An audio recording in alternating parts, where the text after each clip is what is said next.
Hello subscribers, I wanted to give you a quick update on my game Fortaeverse.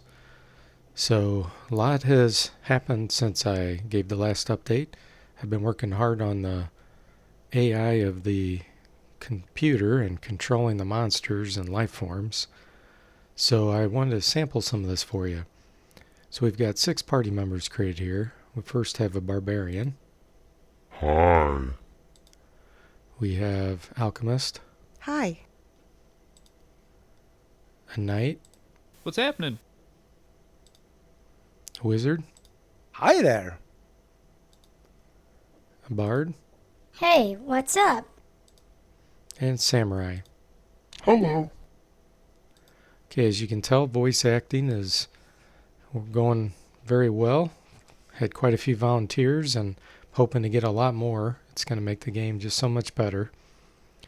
So what I'm going to do now is, you don't see it, of course, because I don't have the graphics for it, but there's 50 or so, actually there's more like 200 goblins here that we're going to start a fight with. So we're going to have this person attack.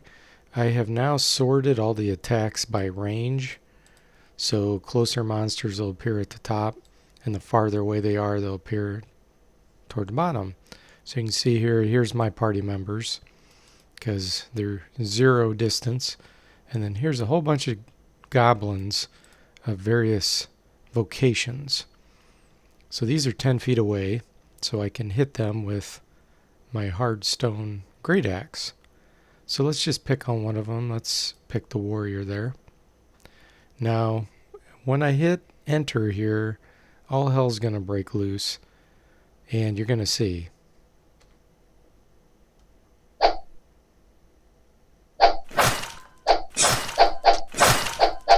No. Ah! Ouch. Okay, so the party's adventure has come to an end. So as you can see, attacking 200 level 5 goblins as a level 1 party is not a very smart thing to do.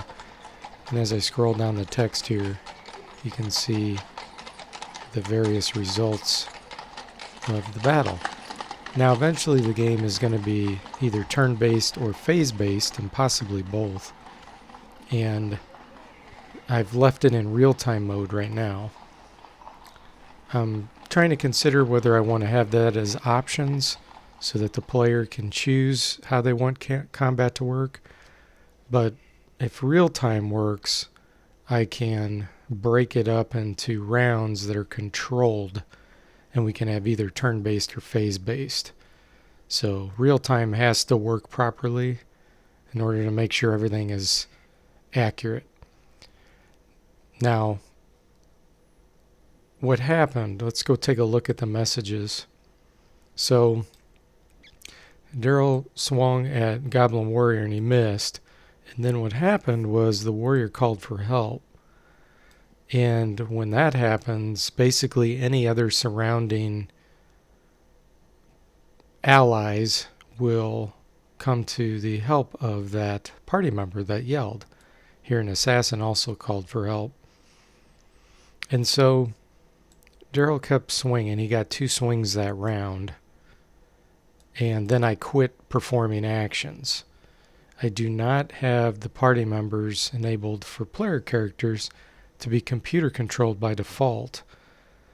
But interestingly enough, I have programmed it where the computer can control them if you want them to. In fact, I'll show you that in a second. But what happened was then they just started attacking me. And then they just went crazier, and you can see the red text here helps to show that something more severe happened. So Gandalf died there. And you could also hear some sound effects from the voice acting as they were being injured and as combat was going on. So I hope that makes it a little more clear how combat's going to work and the ordering and everything. Okay, so I've restored the party back, and I want to show you an area of effect type attack. So I'm going to have my alchemist throw some itching powder here. And once again, you can see the various enemies, and we can see Tanner's cool icons here. So let's go ahead and pick this thief that's 10 foot away.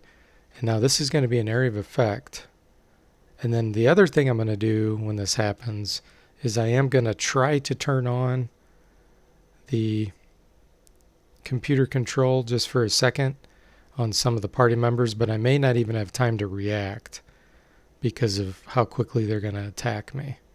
So here we go. Watch the text at the bottom and listen to the sound. This is throwing a powder.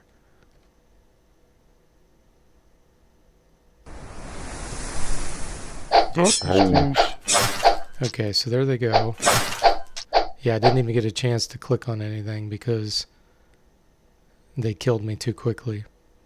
And you can also see there's an irritated effect on my party members because I got caught within the range of my own itching powder. If I scroll to the bottom, you can see it that Lori threw the itching powder and it was out of charges. And then when this Goblin Warrior got irritated, it hit a whole bunch of them. And the other thing I've done is I've put in message, I'm calling it message throttling, because in real-time mode like this, when you're fighting hundreds of monsters, the amount of messages you can get can be overwhelming, where it's way too much to read, plus it really bogs down performance. And so I've limited it to 10 per second right now, which is still probably more than anybody would ever read. But that's because it's real time. During the turn-based or phase-based, it's probably going to be different. Here's another interesting thing I'll mention. So here we can see Dracos took 0 cut damage to the thorax. The reason is because he's a Draken, and Drakens have some natural armor to absorb maybe 3 or 4 points. And so you can see there that he didn't take any. But what I've done with these messages is there's certain messages I'm indicating is critical to know, like when you take actual damage. So that does not get affected by the message throttling, but others will, such as misses or calls for help. It's not critical to know that. And so if the messages are coming too quickly, it's going to drop those out of the chain. Now here, instead of 0 damage, it says he takes no damage. The reason for that is because his armor absorbed it.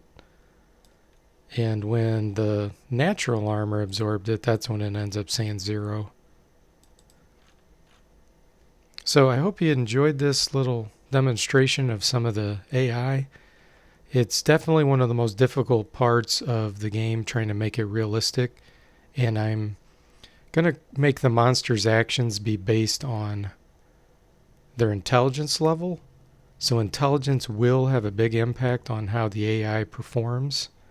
So trolls and things of that nature will do stupid attacks, whereas something like an elf will do much more intelligent attacks. Okay, so now I'm going to actually create a ninja that's a pixie and bump their dexterity, agility, and speed through the roof. So the dexterity level of pixies is super high. They can have 180. Humans normally max out at 120 on attributes, just to give you a relative feel. And really high agility. And I'm also going to bump her dodge as high as it'll go on level 1, which is 40. Just as a demonstration.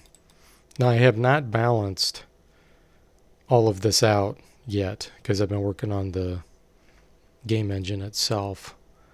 But what we're going to do is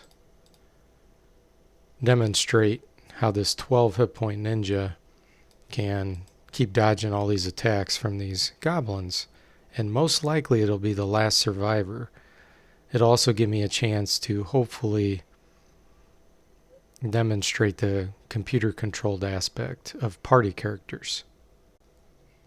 Alright, so here we go.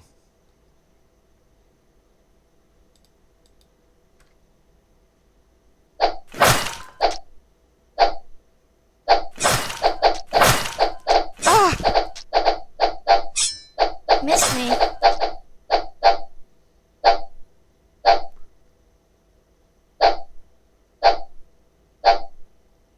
as you can see, they're not able to hit her. So let's try to turn on the computer control. Missed me.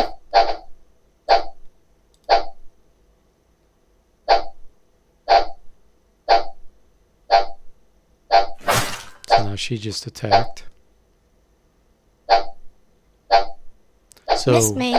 basically this computer assay hostility means the computer's going to assay to determine how it should attack or flee or whatever it should be doing based on the hostilities Missed around. me. And I do not have it stick right now, so it only does one round.